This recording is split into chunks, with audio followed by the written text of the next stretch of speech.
మీనా ఇంట్లోకి పరధ్యానంగా నడుచుకుంటూ వెళ్తూ ఉంటే ఇక ప్రభావతి మీనాను చూసి ఏ ఆగు అని పిలుస్తుంది.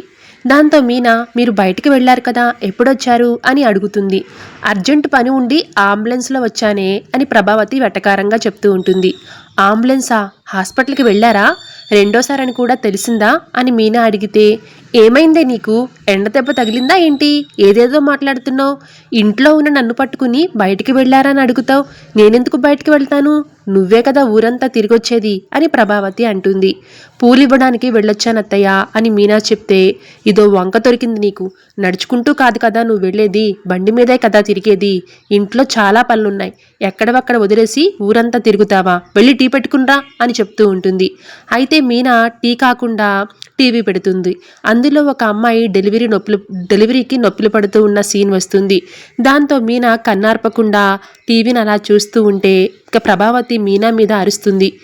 ఏంటే మీనా తిక్కతిక్కగా మాట్లాడుతున్నావు, తిక్కతిక్కగా ప్రవర్తిస్తున్నావు, ఏమైంది నీకు? ఇంటి పనులు తప్పించుకోవడానికి ఇలా చేస్తున్నావా ఏంటి అని మండిపడుతూ ఉంటుంది. మీనా మాత్రం ప్రభావతి మాటల్ని అస్సలు పట్టించుకోకుండా టీవీ వైపు చూస్తూనే ఉంటుంది. దాంతో మీనాను చూసి ప్రభావతి ఒక్కసారిగా షాక్ అవుతుంది.